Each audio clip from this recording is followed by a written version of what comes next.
Away from the life-affirming afterglow of England's gripping Test series with India, Surrey's first county title in 16 years and another packed T20 finals day, cricket's future is being shaped at two empty grounds with trials of the new 100-ball format having begun.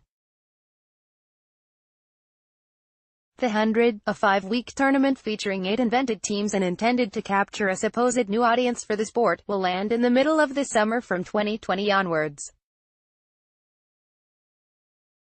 And to ensure the actual cricket is up to scratch, 6 days of testing is taking place this month using around 40 male and female county players. These pilot matches got underway on Friday and Saturday at Loughborough University, with women cricketers acting as the first trialists. The men start 3 straight days at Trent Bridge on Sunday before a final outing for the women on the 27th of September. Only Monday's session is open to the media as the England and Wales Cricket Board's cricket department tries to deliver a workable formula from the brief handed down by the marketing folk. This, essentially, is to reinvent the sport for the layman, breaking down perceived barriers to entry and jargon by devising a simple 100 balls per innings match. The number of deliveries will go down on the scoreboard as the number of runs goes up, with the job done in around 2.5 hours to suit the needs of broadcasters. These pilot days are not matches but are instead being used to explore different in-game scenarios and playing conditions, that is, power plays and fielding restrictions, with the players set to then give feedback on flow and duration of the game, tactical innovation and player enjoyment, to the ECB. Behind the scenes, Trent Woodhill, a freelance 2020 coach with tournaments such as Australia's Big Bash League and the Indian Premier League on his CV, has been working as a consultant to the ECB and meeting players around the counties in the past month to brief them on the 100.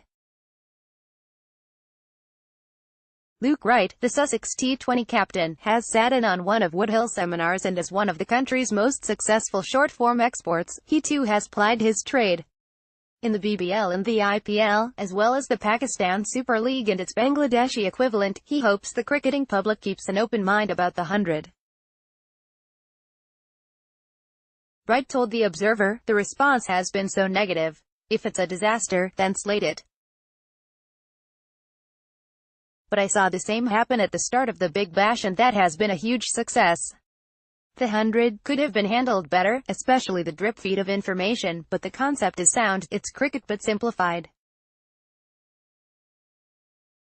Let's give it a chance." Since the 100-ball concept was first announced by the ECB in April, there have been various gimmicks floated, such as teams being able to deploy all 15 members of their squad in a game and, of course, the continuing debate as to how 100 balls can be divided by a sport long used to dealing in overs of 6 legal deliveries.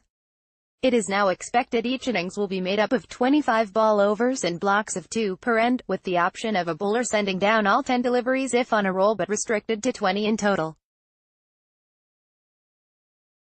As regards the number of players, Woodhill has told Wright it is simply a case of substitute fielders being permitted to augment the standard.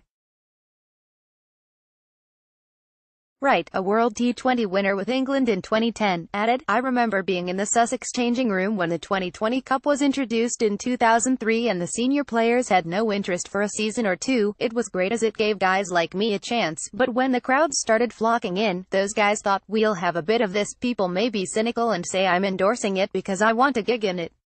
But I'll be 35 by then.